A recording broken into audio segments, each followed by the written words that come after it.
Assalamualaikum warahmatullahi wabarakatuh.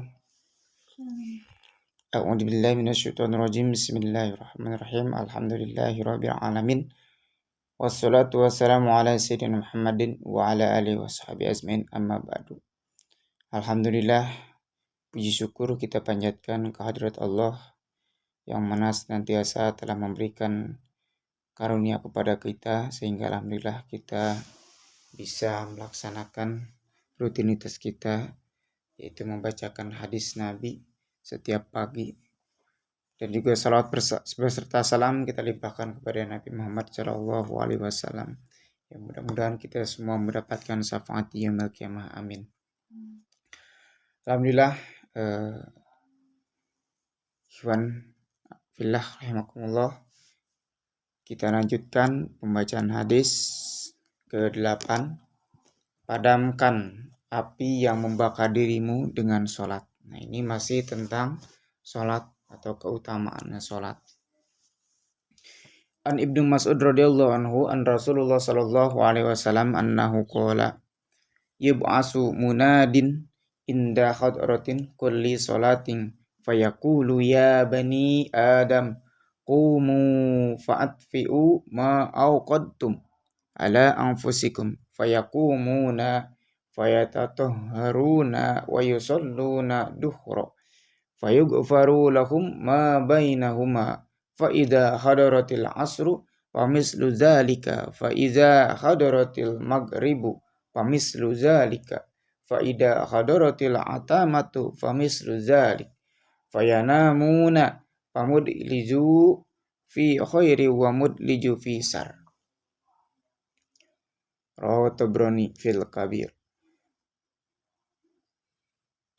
Artinya, dari Sayyidina Ibnu Mas'ud radhiyallahu anhu, sesungguhnya baginda Rasulullah sallallahu alaihi wasallam bersabda, setiap tiba waktu sholat, diutuslah seorang malaikat yang menyeru, wahai anak Adam, berdirilah dan padamkanlah api jahanam yang telah engkau nyalakan untuk membakar dirimu karena dosa-dosa.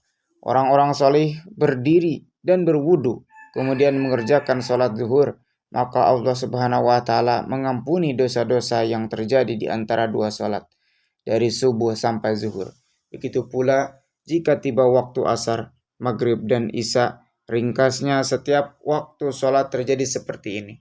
Sesudah isya, orang-orang pun tidur. Ada sebagian orang yang menghabiskan malamnya dengan berbuat kebajikan, sholat, zikir, dan lain-lain. Dan ada yang menghabiskan malamnya dengan berbuat keburukan, zina, mencuri, dan lain-lain. Hadis riwayat Tabrani dari kitab Al-Kabir. Faidah, banyak kitab hadis yang meriwayatkan hadis yang semakna dengan hadis di atas.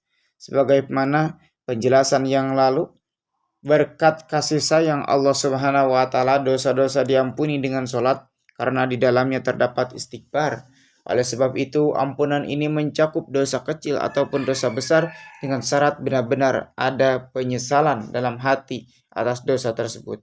Sebagaimana penjelasan dalam hadis ketiga yang lalu, Allah Subhanahu wa Ta'ala berfirman, wa aqimis sholata tarafayin nahari wa julafa minal laili innal hasanati yudhibnas sayiat. Dan dirikanlah sholat pada kedua tepi siang, pagi dan petang, dan pada bagian permulaan malam. Sesungguhnya kebaikan itu menghapus keburukan. Sayyidina Salman radhiyallahu anhu, seorang sahabat yang masyhur, berkata, setelah sholat isya manusia terbagi menjadi 3 kelompok. Kelompok pertama, orang-orang yang merasa bahwa waktu malam adalah kesempatan untuk mendapatkan nikmat, keberhasilan, dan kebaikan. Maka ketika orang-orang sedang nyenyak beristirahat, malam itu mereka sibuk sholat.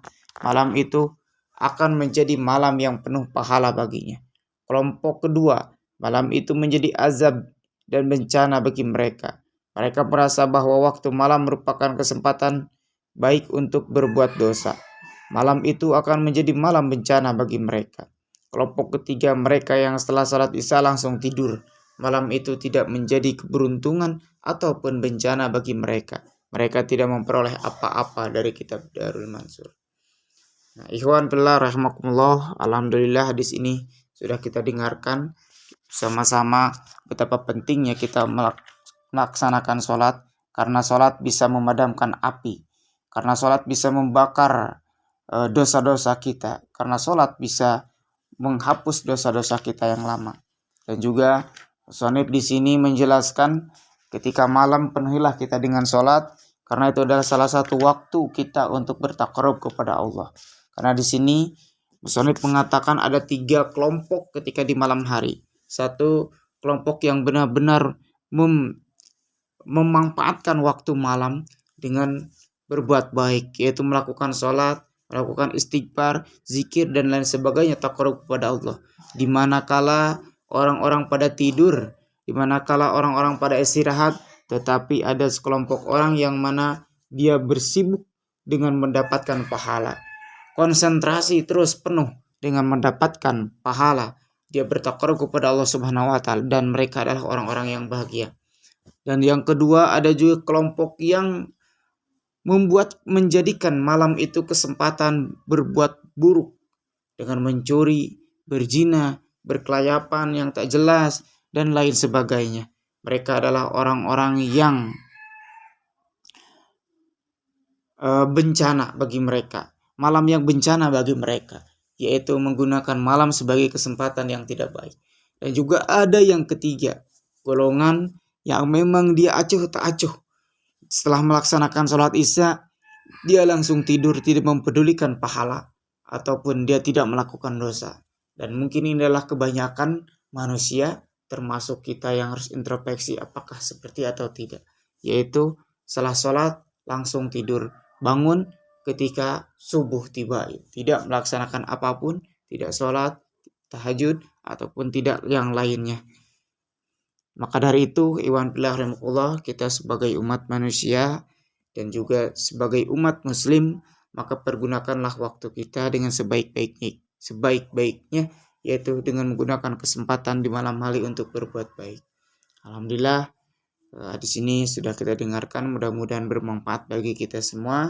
Wabillahi taufiq wal hidayah. Assalamualaikum warahmatullahi wabarakatuh.